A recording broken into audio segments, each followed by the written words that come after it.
Hello, and welcome to My Arab Dad, the podcast where we interview Arabs from all over the world to explore the layered, complex, and incredible relationships we have with our dads. Conversations we don't usually have about the dynamics that shaped us. If you're an Arab dad, partnered with one, a baba-to-be, or simply have one, then this is the show for you. I'm your host, Ibrahim Kamil, and this is deeply personal to me. I have an Arab dad. I am an Arab dad. So I want to delve into what makes us tick with equal parts humor, compassion, and insight. In today's episode, my guest Loubna shares her experience growing up with a dad who simply couldn't relate to her childhood because he never had one himself, the pride and admiration she feels for this self-made man, and the nuances of growing up as a Palestinian-Guatemalan. At the end of the episode, Loubna offers valuable advice for Arab fathers today. Let's get started. Hello everyone and welcome to My Arab Dad. Today I'm joined by my guest Loubna. Hi Loubna. Hi. How are you? I'm good. How are you, Ebro? I'm very well, thank you. How did you feel when I asked you to come on the podcast? I was like, that sounds great. I need some therapy. Disclaimer, I am not a therapist. But he is a good listener. Could you tell me a little about yourself, where you're from, where you grew up, and what you do for work? So my name is Loubna, and I was born and raised in Guatemala. Palestinian father, Italian mom, and I moved to London when I was 24, and now I am a documentary filmmaker. Could you tell me what your family setup was like growing up? Did you have any siblings? Were your parents married? Paint the picture. Yeah, my parents have been together forever. They met when my mom was 17, got married quite young, and they've been together since then. I have 4 other siblings, so 2 older sisters, an older brother, and then 1 younger brother, my baby brother. So you're one of 5? Yeah, big family. What was that like? Amazing, crazy. It was a very loud house, but you were never really alone. So I think I could say it like I grew up with 4 best friends. Yeah. We were really close, and we still are really close. Were your parents very adamant on the 4 of you being very close? Yeah, I mean, both my parents, I think, had always wanted to be parents, and both wanted to have a big family. They always tell us that. I mean, I think they would have had more, and even now as grandparents, they're very into it. I think they really like that. I mean, the structure and the way my family was, my parents was, my dad was obviously around. He wasn't an absent father, but my dad was very much working all the time, traveling a lot, so he wasn't there a lot of the time in my childhood.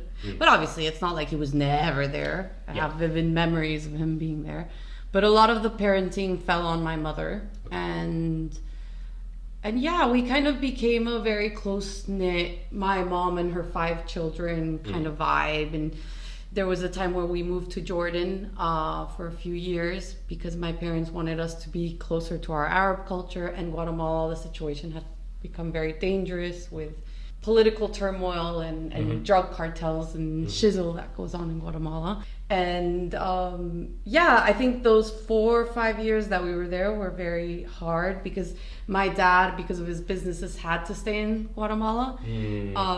But he would come back and forth. But that time was a lot of the time that he wasn't there. Yeah. A lot. And so we created this, because my mom's not Arab. So it was like, for her, she knew the world, but she, So we created this little bond of the 6 Musketeers, and it was quite fun. So, what do you call your dad?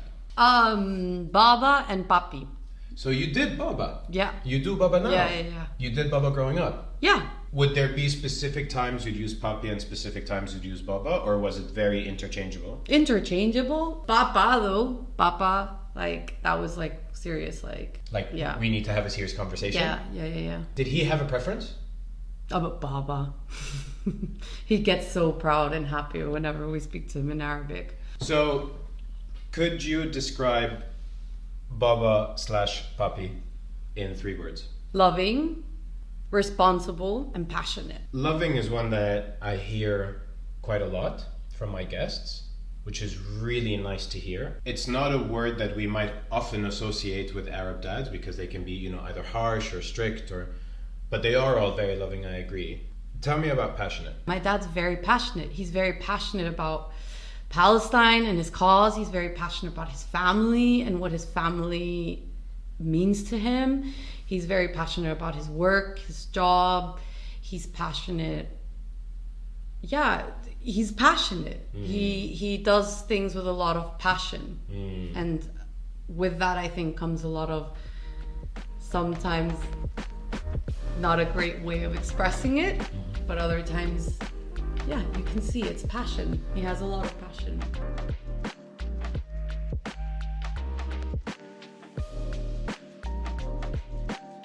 With those kind of 3 words in mind, what was your relationship with your dad like growing up?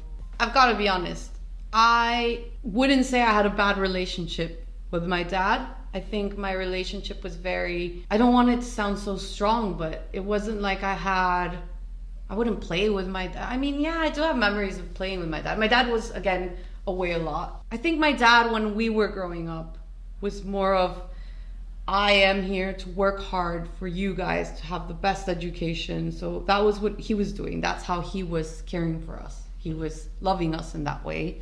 And God bless him because he gave us the best life. But again, I don't want to say it was like I didn't have a relationship. I just didn't have much of a relationship with him on a friendly basis. It was very much, he was my dad. He provided.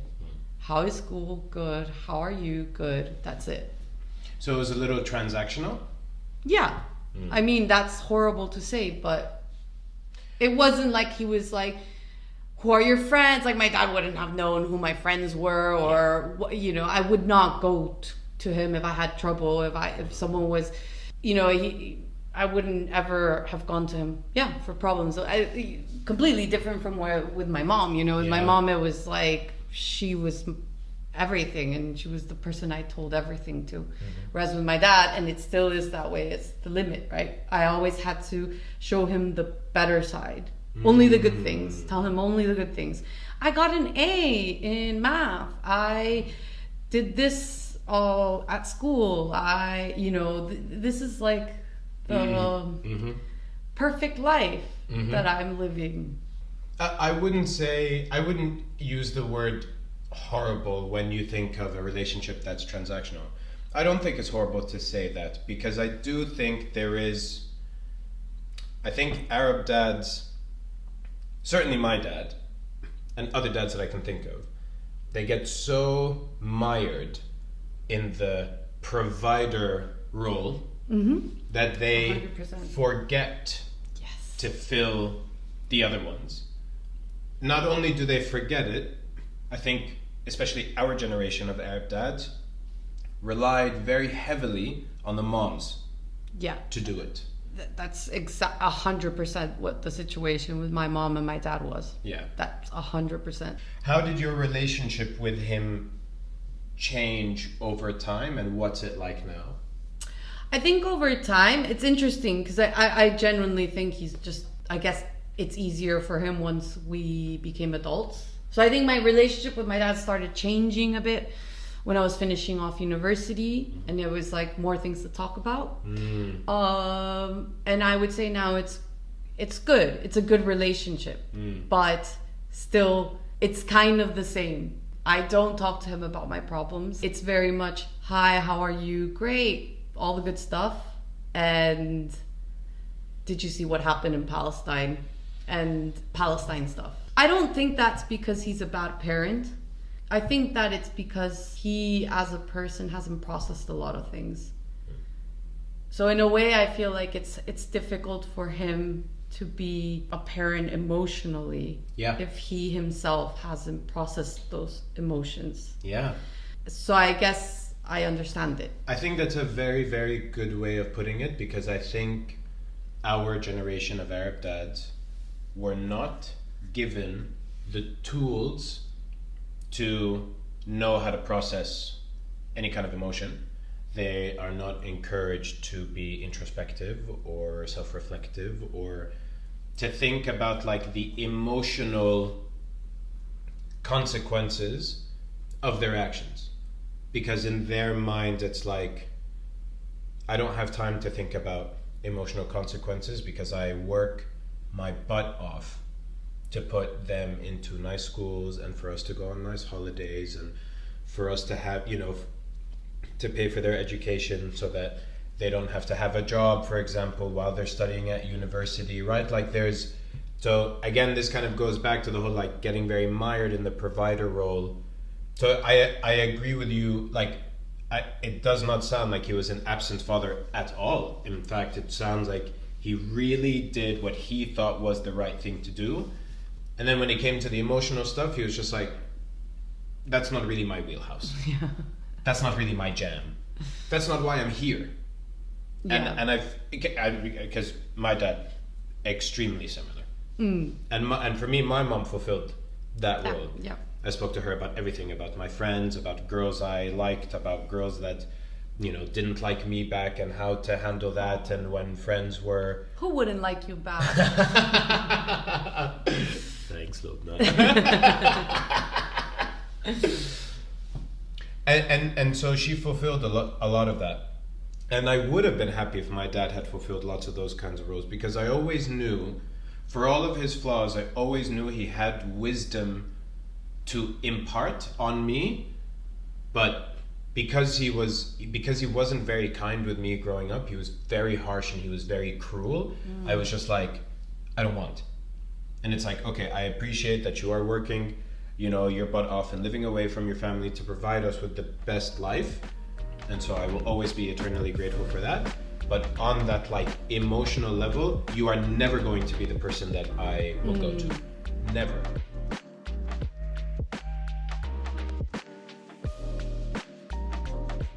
It's interesting that you say your dad hasn't properly processed what he's gone through in his life. What was his upbringing like? My dad's upbringing was very tough. He's Palestinian from Jerusalem, so originally from Western Jerusalem, Christian Palestinian family, and then eventually got displaced to East Jerusalem. He lived through 1967 war. Shortly after, he lost his dad very early. He lost a sister when he was quite young, and at 17 decided to move to America to seek a better life for his mom and his sisters with my uncle. And so he moved to initially El Salvador in the 70s because that's where he had uncles, my grandmother's brothers, and then eventually ended up in Guatemala. I laughed when I said Americas because he genuinely thought he was going to the USA and ended up in Central America, which is always makes me laugh. Are you serious? Yes. Thank God he spoke French. So he spoke no Spanish, only spoke French and English. And back then Guatemala wasn't what Guatemala is now. Small country, very small country. I would say my dad didn't have a childhood. My dad wasn't allowed that. And it's quite the opposite. And I think this is at the core of my relationship with him, and I would say about most of my other siblings, is we had a very different life because of him and my mom. We had the best childhood with no worries. We traveled, we went to the best schools, we went to universities because that's what he wanted to give us. And that's where I think the disconnect is, where it's like he's gone through so many hard things that I still don't really know how hard it was. There are bits about Palestine that I don't know, that when I've tried to ask him, he doesn't like to talk about. He was, from a really young age, a child that was out on the streets protesting and, confronting. In Jerusalem. Yeah, that's why my grandmother was like, no, we need to get you out of here. I don't want you to wind up. Yeah. And But yeah, so yeah, that's it. I think there's a lot that he hasn't unpacked. I think he's never been allowed to unpack it. He's not had time, like you said, and I think mostly is he's 60. I always get this wrong. He's about to turn 70. Okay. He's never done it. Why would he do it now? Why would he open that door, that flush of emotions? Let's kind of unpack a little how you think that really shaped him as a dad. A lot. As I said, I grew up in a household where Palestine was very present. I consider myself Guatemalan, Palestinian, Italian, because those are my three cultures. But more Palestinian. And I think it's because that was really, really, my dad tried very hard to, not like he was forcing us to feel it, but you know, he was always showing us things about Palestine, you know, music, art. This is the tatris, like, you know, teaching us about Palestine, and it was really nice. And we traveled to Palestine when we were really young. You've been to Palestine? Yeah. I've been. I haven't been since 2014. I think my first time in Palestine must have been that I remember, because I think I've been there before that. But I think I was 6 years old when we were already living in Jordan, and it was nice. I mean, we were with our cousins there, and the food's amazing, and Palestine's amazingly beautiful, and the smell of it and everything, and I loved every minute of being there. But also there's always the side that is the very sad part of it, and I do have very vivid memories of crossing checkpoints and the Israeli soldiers everywhere, and just I also have like a vivid memory, this is when I was a child, of playing in the playground with my cousins, and I think it was Jerusalem, and then Israeli soldiers were there, and it's just like, as a child, you're just like, if that's your reality, that's a very sad reality, right? Yeah. And that's the reality my dad grew up with. So I think, yes, obviously a person that's gone through what he had gone, that didn't have a childhood, that had to grow up really fast, and they don't have time for the emotional stuff. They have time to work, provide, and I guess that's what defines our relationship, right? It's never gonna be equivalent. He didn't go to university, he didn't go to high school, he didn't, you know, he didn't live through a lot of the things that we lived through. So it's hard for him to connect in a lot of ways. Yeah, I guess that's where it comes from. It's the connection. It's like, well, I don't know what you're talking about. Like, never have it. I never had that.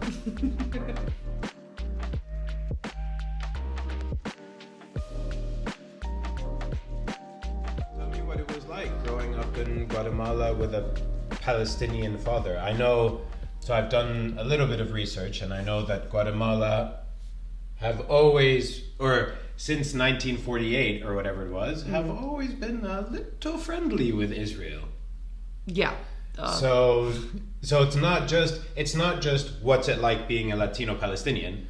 It's like, what's it like being a Latino Palestinian in a country that favors Israel? Yes, Guatemala has always supported Israel. I mean, Guatemala's a really small country. Yeah. So it is very dependent on the US. The US controls it very much. So I think within that, we can understand why they support Israel. Yeah. But I think a big part of it also is because Israel funded and aided their genocide. There was a genocide in Guatemala in 1970s all the way up to the 90s of the Mayans, and Israel funded this. How weird. Yeah, shocker. But going back to your question about what it was like being growing up in Guatemala with a Palestinian father, I guess I never really thought about it, if I'm honest, until 9/11, because that's when a lot of racism towards Arabs began, and especially Palestinians, because when 9/11 happened, CNN and most of the world's media reported, like unfactually correct, that the Palestinians had done it. Yeah. So you can imagine how it became. And then within that, yeah, I guess it's always been strange driving around Guatemala and seeing so many Israeli flags everywhere. What, there are Israeli flags? Oh, yeah. But also, there's another thing that's an underlying layer there. Guatemala right now has a very big evangelical Christian community that tends to be pro-Zionist. So you have Christian Zionists as well. So yeah, and another layer is a lot of these IDF soldiers are loving moving to Guatemala, which is the most beautiful country in the world in my eyes. Well, one of the most beautiful countries. And they moved to places like Lake Atitlan, and which is a very beautiful lake area with many villages around. And they've moved there, they go commit genocide, then they move to Guatemala and start a vegan yoga studio, and life is great, right? But the problem is that that's happening more and more and more. And the indigenous community of these areas are speaking out now. Good. Because it's not like they're moving there to help the indigenous community or be part of it. Nope. They move there to take away land, and they don't hire them. They're basically stealing land. Yes. They love to do that. So that's, there's a lot of layers here.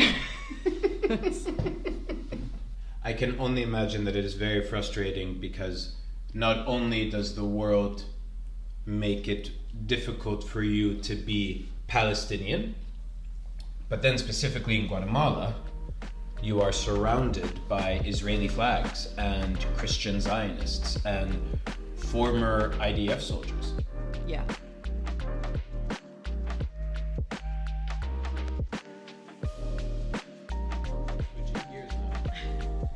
Can you share one of your nicest or funniest or funnest memories of your dad?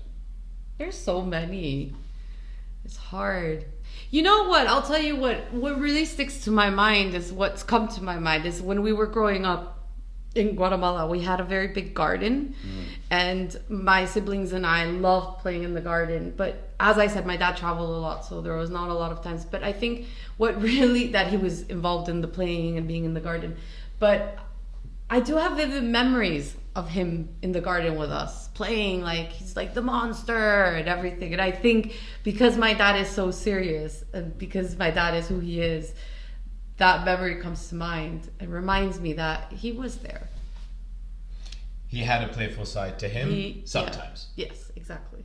Oh, and now with his grandchildren, he's like the best. Like, he loves playing with them. He's on the trampoline with them. He's like in the playground with them, and he's very involved. I always feel... Oh, sorry. I'm interrupting you. Go. Good memory, though. Please.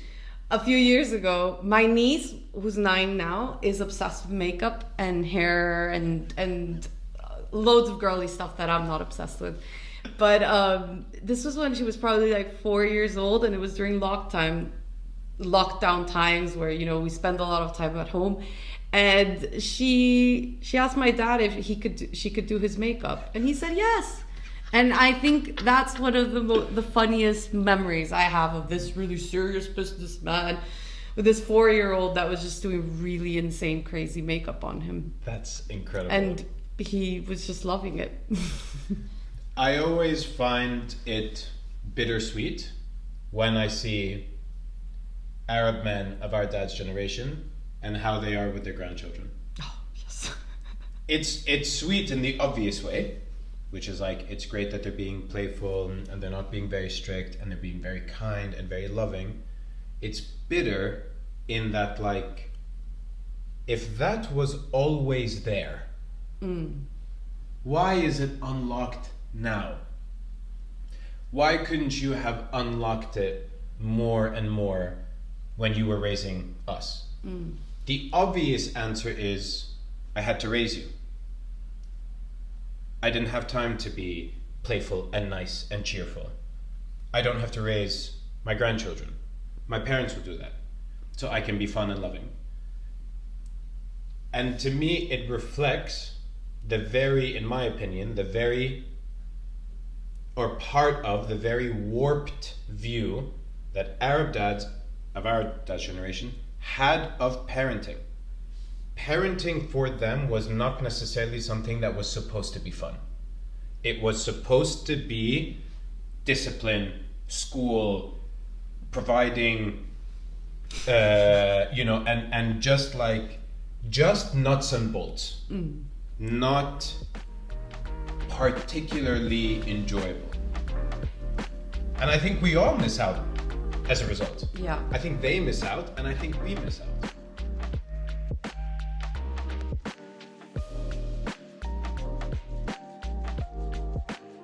Can you tell me about a time that your dad was proud of you and that he actually vocalized it? Ha ha ha ha ha. So my dad doesn't say I'm proud of you quite often. I mean, he really doesn't. But, things like my mom saying, your dad's really proud of you. I'll be like, but he never says it to me. And I think only recently he said it to me. He said, I'm very proud of you and everything you've done.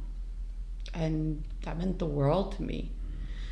Because I'm proud of myself and everything I've accomplished, but I think I had never had that from my dad, and to have that from my dad meant a lot. And yeah, Was it something in specific that triggered it? Just in general, like with my career, with being in London and having a life here and starting a career here. He said, I'm very proud of you. And I couldn't believe it, because my mom kept telling me like, oh, your dad the other day was going on about in the family lunch about how your series is on Netflix and how he's so proud of you and he's telling everyone about it. And I'm like, but he never tells me anything. Like, he wouldn't even say anything about like my shows or anything, my doc series and stuff.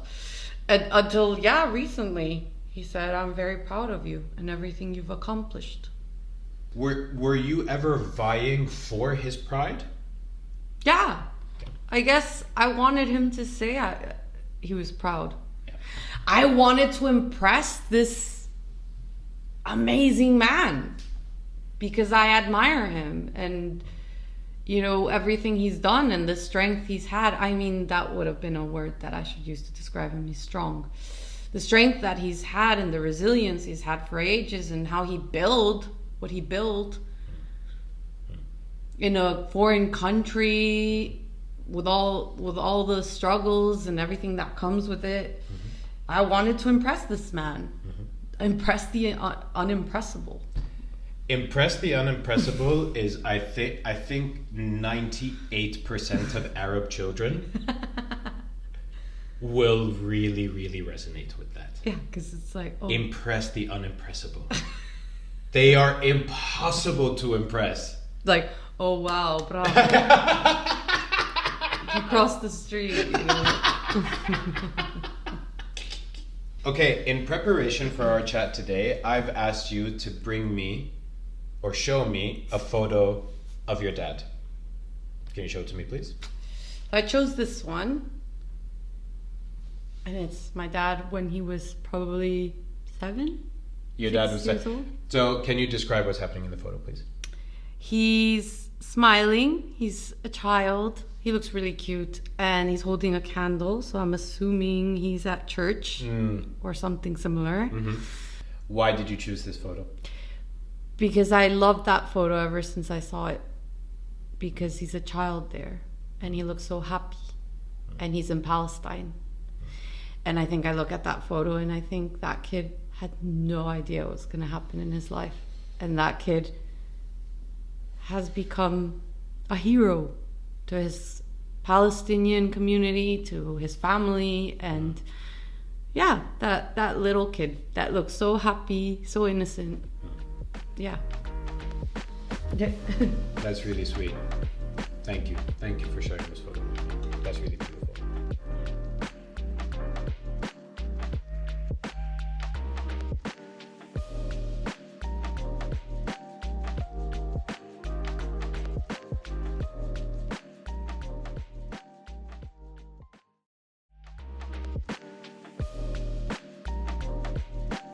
So, it is now time for the questions round. In front of me, I have 4 questions that I'd like you to choose from over 2 rounds.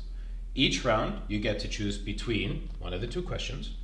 Once you've responded to one, you have the option of revealing the other question.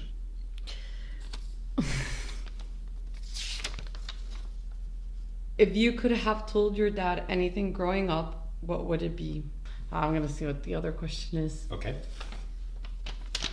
Was there a defining moment when your dad helped you understand what it means to be Palestinian? I guess growing up when we went to Palestine and being in the beauty of what Palestine is and the Palestinian people and the food and everything. Because that's what being Palestinian means to me. Yeah, I think him taking us to Palestine and showing us Palestine rather than the headline news and you know, like, yeah, all day, every day, just hearing bombs, attacks, and destruction. I think, yeah, I would say that, him taking us physically there and showing us who the people were. Have you watched the Netflix series Mo? I love Mo, yeah. Have you seen the second series? Yes. What do you remember the scene where the sister was sitting next to the mom who was obsessively watching things on the news and telling her, we are more than our suffering? Yes, that made me cry. Did that trip to Palestine help you understand that as a Palestinian, you are more than your suffering? Yes, 100%.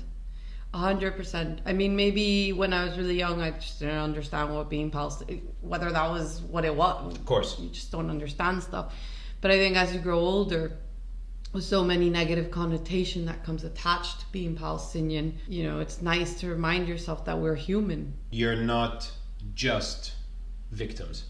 No. And honestly, as an Arab, I sometimes have to remind myself that you guys are not just victims. As a Palestinian myself, I have to remind myself that these people in Gaza, these people in the West Bank, the people living with them, they're not victims. You know, they're humans. They're mothers, they're daughters, they're students, they're engineers, they're artists, they're humans. Round 2. Please choose between questions 3 and 4.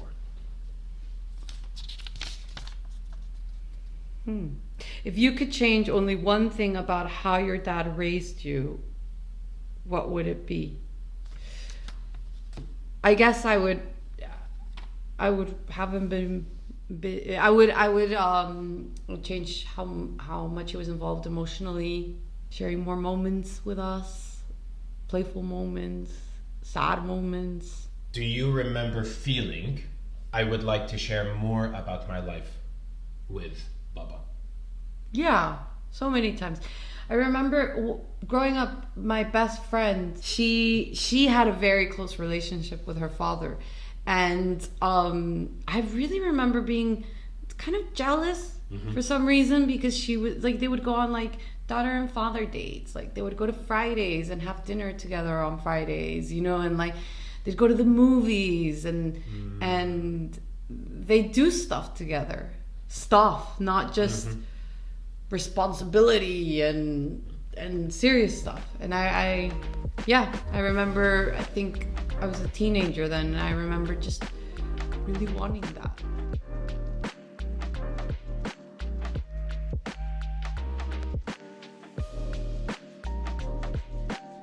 Now for the prompt segment. In this segment, I'm going to read out a number of statements that I'd like you to complete.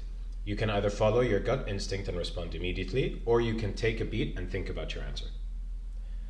I felt most connected to my dad when? When I went back to Palestine as an adult. With your dad? Alone. Ooh. Because you have to remember, I had been to Palestine growing up as a child and didn't go back until I was 25. And that was different. How did it make you feel connected to your dad? I understood him more. I really saw the reality of it. I was a child that was confused, and yeah, you were a child. I guess I processed it. This is what he lived through, and this is what he left. Yes. I was most proud of my dad when? Obviously, I feel very proud of my dad in general. We've covered this, but yeah. I think Proud is when my brother came out of the closet. Basically, I was the first one in the family he told. We were really close. And then he opened up to my sisters and my mom and my other brother, which was a lot of our life has been like this, where my mom's like, but don't tell your dad. Yeah. Oh my God, he's, just don't tell your dad. Everything's don't tell your dad, even now in adulthood. And my brother was very brave. I'm also very proud of him. And he said, no, I'm going to tell him. And he told my dad, and my dad was like, okay, thanks for telling me. And nothing else. Wow. And I think I felt proud because I think I expected the opposite. Yeah. And I realized my dad is actually surprisingly very open-minded. And things like that don't really faze him. I was most disappointed by my dad when? The way he treats my mom. He's very shouty, very bossy with her. He's very... I guess as a woman growing up in that environment, it was always very disappointing. Yes. And if he has a temper issue, and he's quick to anger, and he's a boomer, they were raised to think it's okay to be very domineering. Yes, exactly. With your wives. Exactly. And today we know better. And so we are entitled to be a little disappointed with seeing that as an example and being like, no, I don't like that. Yeah. I don't think that's the right way to do it. Okay. I knew my dad loved me when? I think I always felt love from him. I don't think I'm living the ideal life in his life, in his mind. That for sure. But love, I've always felt love from him. I just don't think that him and I are, and that's okay. We're like okay. Water and olive oil. We just have different perspectives of a lot of things. So yeah. Do you think he has fully, truly come to accept that you guys are water and olive oil? That's a good question. You've accepted it. I've accepted it. I think he has too. I think we both have kind of reached that level or moment where we're like, okay, yeah, let's not go there. This is gonna end up in a fight. Okay. I felt like I truly understood my dad when? Again, when I visited Palestine and I was 25 years old. Yeah. And I had seen it, I had known about it, but it's never truly hits until you're there. Honestly, I can't imagine what that's like. Yeah, and I can only imagine, if everyone's saying it's gotten worse, I can't even imagine it, because when I saw it, it was pretty bad. You went in 2014? Yeah. Things were disgusting. Rough. So I can't even imagine it now. Yeah. I don't know if I want. I don't know. I love Palestine. I really do love Palestine. Of course you do. And part of me really feels identified and connected to it, and it is my homeland. Of course. But another part of me is, do I prefer not to go back? Yeah. And not seeing it. When someone is really sick. Yeah. Someone you love is very sick, and the point when they're about to die, and you're like, well, do I want to just keep my good memories of them, or do I want to face them at this level?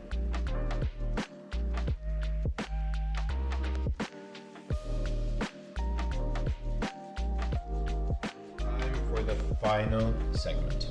What advice would you give to any Arab dads out there today? Your kids are not expecting you to just feed them and be responsible for them. They want you there. They want you as a friend. Be their friend as much as you can be their friend.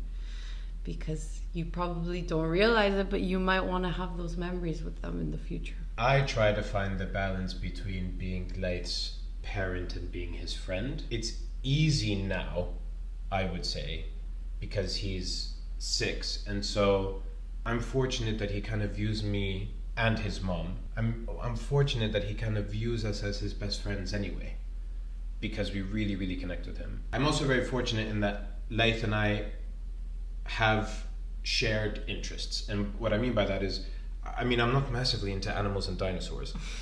But I'm into nature enough that through him, I can be interested in dinosaurs and animals, you know? I talk to him a lot about language because I have Arabic to explain to him, and I also have English to explain to him, right? And when he asks about certain phrases or certain words, so that's kind of another way in which we bond. I also like doing imaginative play, and I love Lego. So Lego is fun. Lego's great. So I want to thank you for giving that advice, because I still believe that many dads of my generation don't yet. I think with my dad's generation it is far better, and I see dads of my generation being active and playful, and I see them and it's great.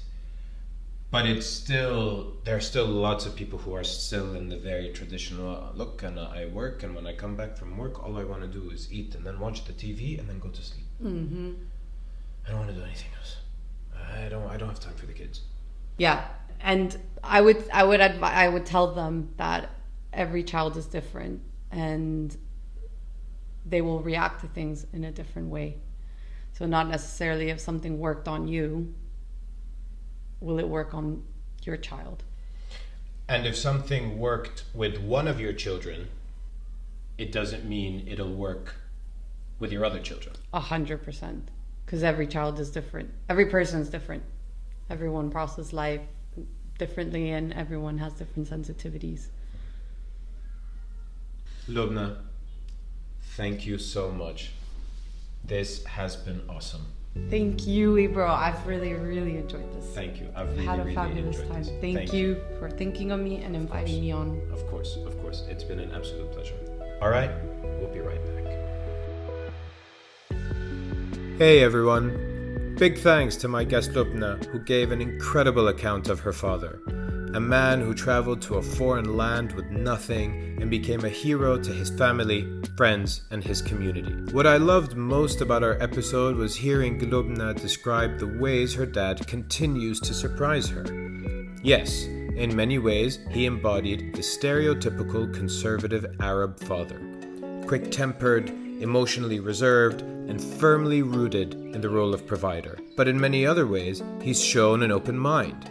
He accepts his children for who they are, rather than trying to force them into what he wants them to be. An Arab dad reaching that stage of acceptance is itself a massive achievement. If you enjoyed this podcast, then please hit the follow or subscribe button, and please follow me on my other socials. Links in the episode description. Thanks for tuning in, and I'll see you next time. My Arab Dad is a complete content production. It's produced, hosted, and edited by Ibrahim Kamil. Intro and outro music by Karim Zamfali. Artwork by Ines Abdurrahman.